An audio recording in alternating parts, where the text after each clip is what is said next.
Good morning students. Video start करने से पहले हम आप लोगों से यह आशा करते हैं कि यदि वीडियो आपको पसंद आती है तो कृपया वीडियो को सब्सक्राइब करें और बेल आइकन दबा दें, जिससे कि समय समय पर वीडियो की नोटिफिकेशन आपको मिलती रहे।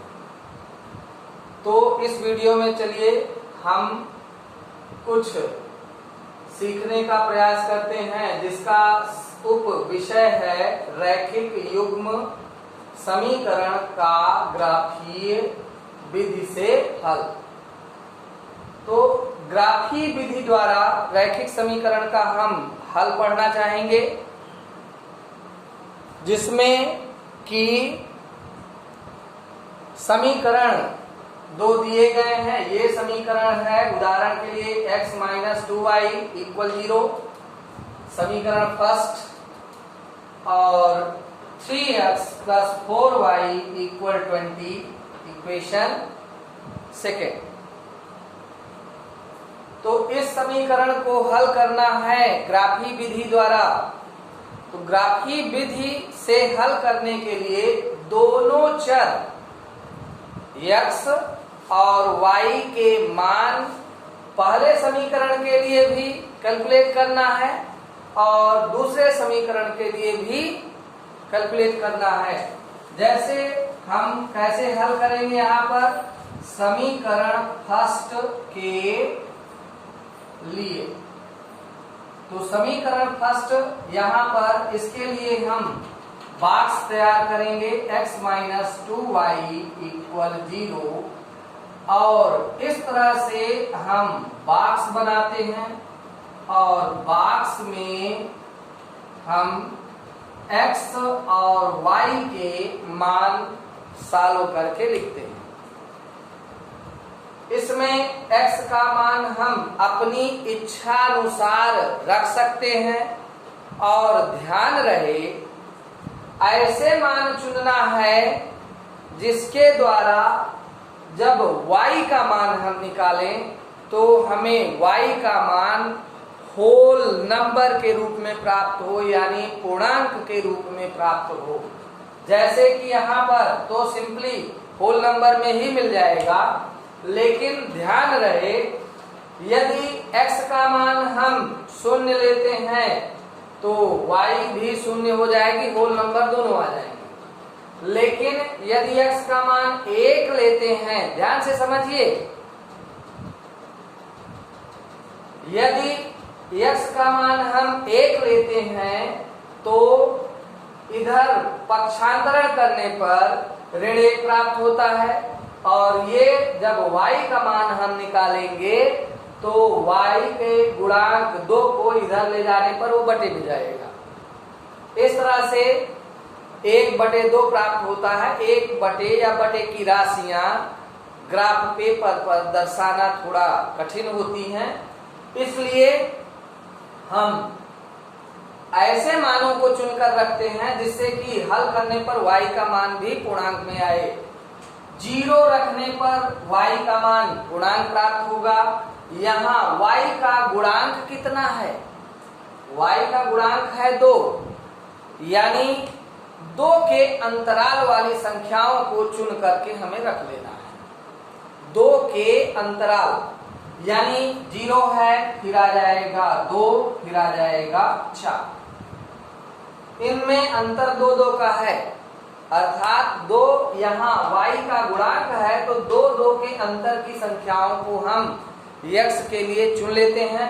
पहली संख्या x के लिए स्वयं पहले चुनना है, जिससे सलूशन हो रहा हो वही संख्या x के लिए चयनित करना है। जैसे हमने यहाँ पर 0 रखा है, 0 यहाँ रखेंगे तो एक पद खत्म हो जाएगा, बचेगा -2y = 0। अब y इक्वल हो जाएगा 0/-2, और 0 में -2 है तो 2 से डिवाइड करेंगे 0 को, तो भागफल 0 आएगा। यानी y का मान हमें शून्य प्राप्त होता है। इसलिए कहने का मतलब कि x के लिए 0 जो हमने चयनित किया है, इसके द्वारा y का मान पूर्णांक संख्या में प्राप्त होता। जैसे कि जब x बराबर है शून्य, कितना है? शून्य है, तो यहाँ समीकरण में x के स्थान पर शून्य माइनस 2y इक्वल 0 रख लेते हैं। पुनः यहाँ पर minus 2y equal 0, y equal 0 upon minus 2, y equal 0। इसका मतलब है y यहाँ पर शून्य प्राप्त होता है।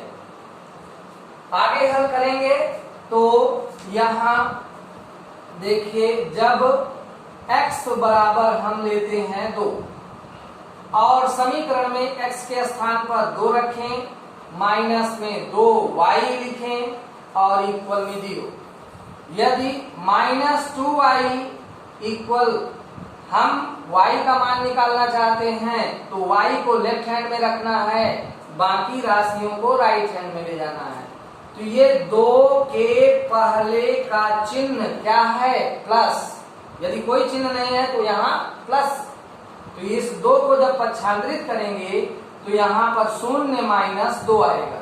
ये प्लस में है, बराबर चिन्ह के दाईं तरफ ले जाने पर इसका चिन्ह बदल जाएगा, प्लस से ऋण हो जाएगा, यानी 0 ऋण 2।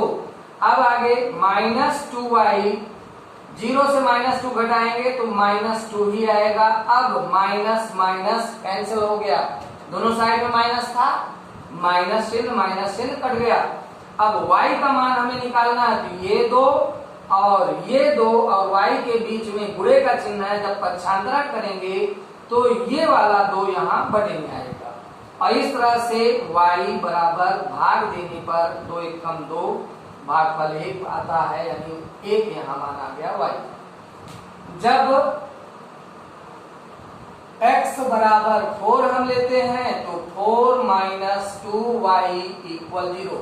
समीकरण में, इस समीकरण में x का मान रखने पर 4 minus 2y equal 0, minus 2y equal, ये पक्षांतरण करने पर 0 माइनस 4 अर्थात minus 2y equal minus 4, minus minus cancel, y equal 4 अपान 2 अर्थात 2 से भाग देंगे 4 में 2 आ जाएगा।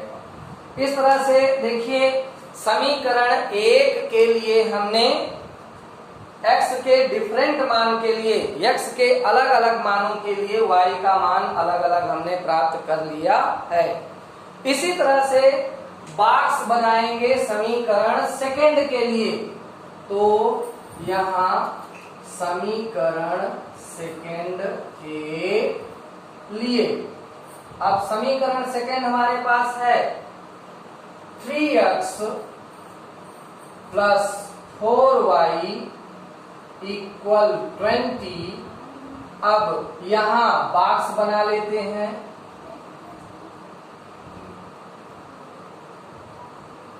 x y, x के मान फिर से ध्यान से समझिए, समझने का प्रयास करिए ध्यान पूर्वक। x के वही मान हम चुनकर रखेंगे जिसको हल करके पक्षांतरण करने के बाद जो यहाँ संख्या बचे वो 4 से विभाजित हो जाए। यानी x का मान ऐसा चुनकर रखना है जिसको हल करके पक्षांतरण करें और यहाँ जो सलूशन आए हल, और y का मान जब निकालेंगे 4 यहाँ बटे में जाएगा। इस तरह से 4 से भाग देने पर भागफल पूरी तरह से विभाजित हो जाए, होल नंबर में मिले।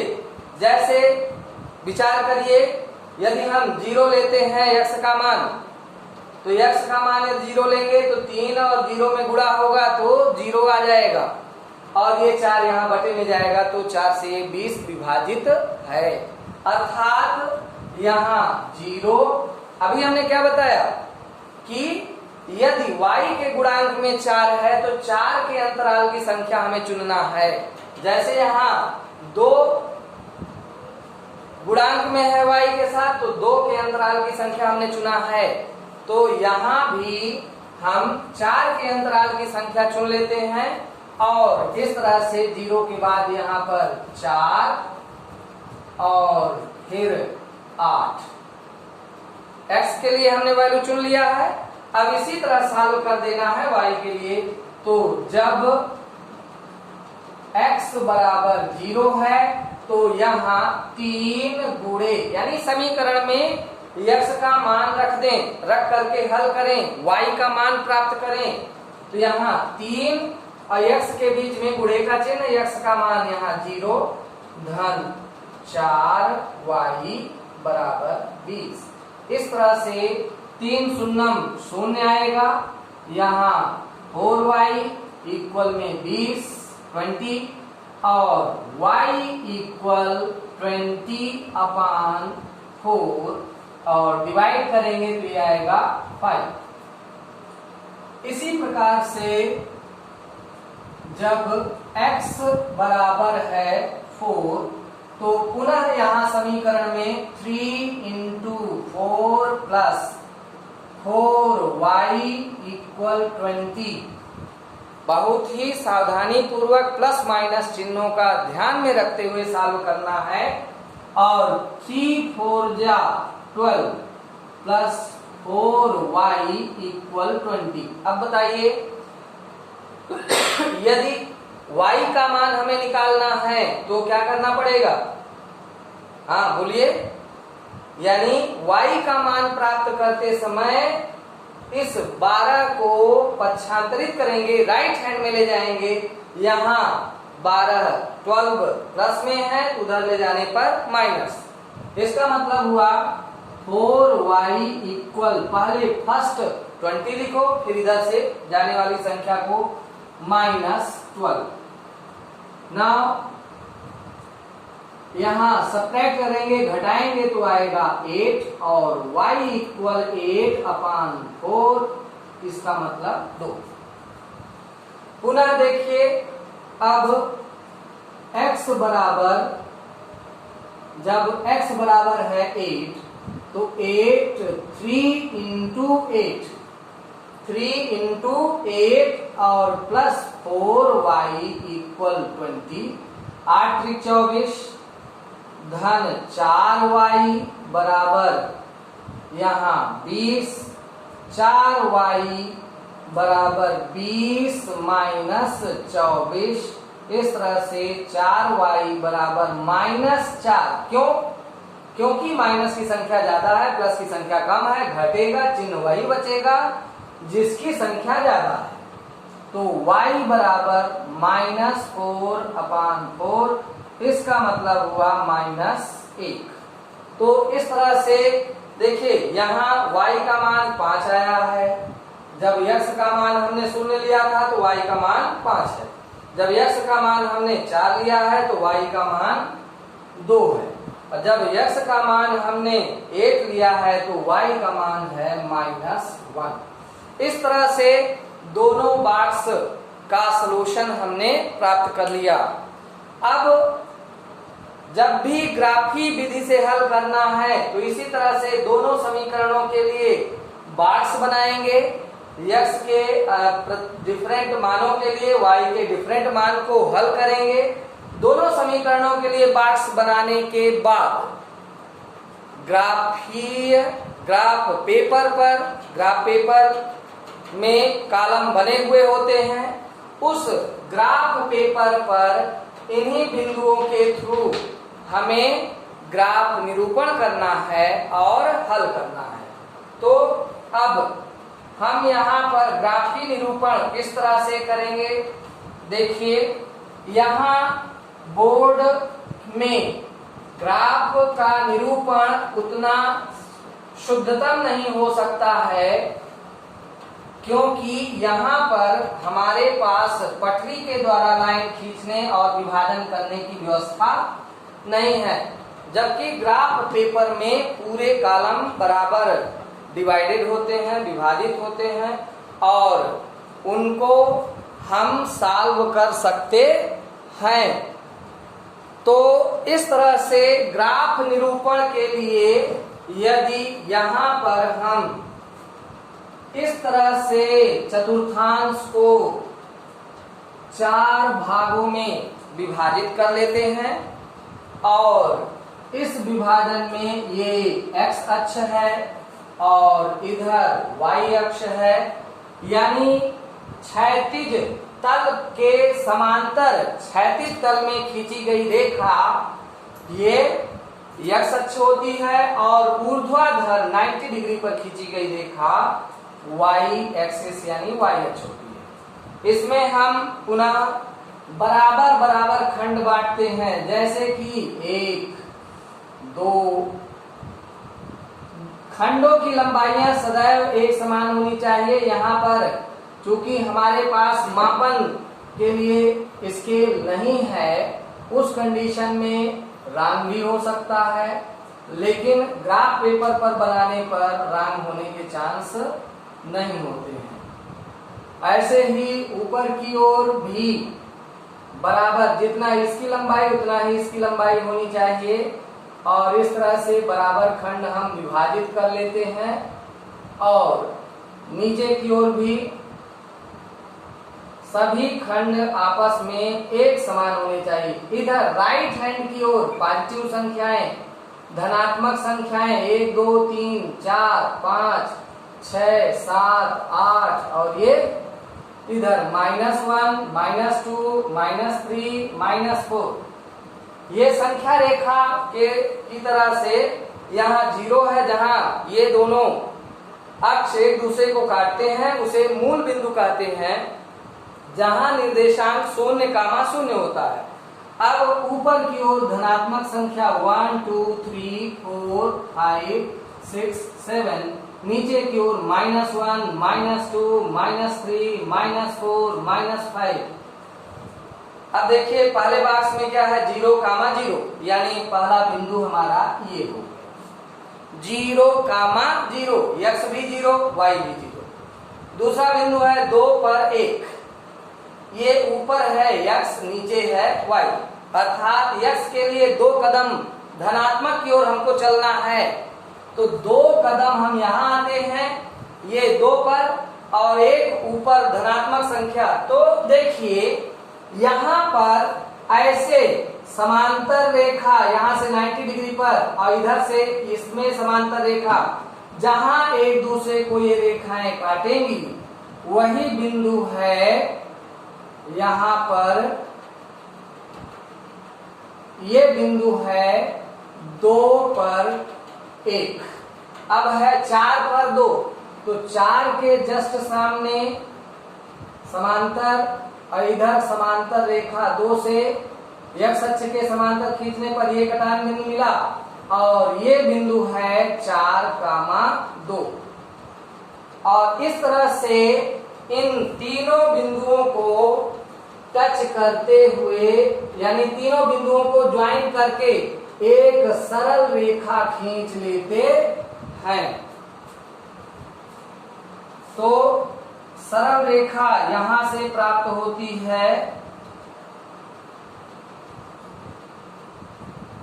तीनों बिंदुओं को टच करती हुई छूती हुई ये रेखा सरल रेखा ये प्राप्त होती है और इस तरह से हम ग्राफीय निरूपण समीकरण फर्स्ट का कर लेते हैं। ये समीकरण फर्स्ट है, समीकरण फर्स्ट में है x - 2y = 0, तो ये समीकरण है समीकरण फर्स्ट। ओके, दूसरे समीकरण में 0 पर 5 है, इसका मतलब है x के लिए ना तो हमें राइट हैंड की ओर जाना है ना लेफ्ट हैंड की ओर आना है। क्यों? क्योंकि x यहाँ 0 है, तो x के लिए ना हमें राइट हैंड में बढ़ना है ना लेफ्ट हैंड में आना है। x 0 है, इसका मतलब इसी बिंदु पर है। y कितना है 5, तो ऊपर की ओर 5 कदम 5 स्टेप जाना है इसी रेखा पर। तो यहाँ इस रेखा पर x का मान 0 लेकिन y का मान 5। अगला है 4 पर 2, तो ये है 4 पर 2। अगला है 8 पर 1, तो 8 पर 1 इधर सामने यहाँ पर होगी, तो ये बिंदु है 8 पर 1। अब इन तीनों बिंदुओं को मैच करते हुए, मिलाते हुए ये सरल रेखा हम खींच लेते हैं। तो इस प्रकार से देखिए, ये दूसरे समीकरण के लिए रेखा है। इस समीकरण का हम नाम लिख देते हैं 3x + 4y = 20। तो दोनों रेखाओं का हमने ग्राफ बना लिया और ये ग्राफ एक दूसरे को एक निश्चित बिंदु पर प्रतिच्छेद करते हैं। जैसा कि हमने शर्त पढ़ाया था, या शर्त में हमने पढ़ाया है कि चलिए, जब रेखाएं एक दूसरे को किसी एक बिंदु पर प्रतिच्छेद करेंगी तो वही प्रतिच्छेद बिंदु दिए हुए समीकरण के हल हैं। अर्थात जो कटान बिंदु है दोनों रेखाओं का, प्रतिच्छेद बिंदु है, वह है 4,2। यानी इस कटान बिंदु के सामने x अक्ष पर 4 और इसके सामने y अक्ष पर 2।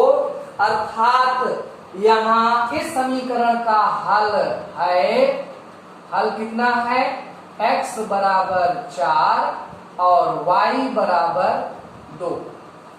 तो इस वीडियो के माध्यम से हमने समीकरण को ग्राफी विधि से हल करने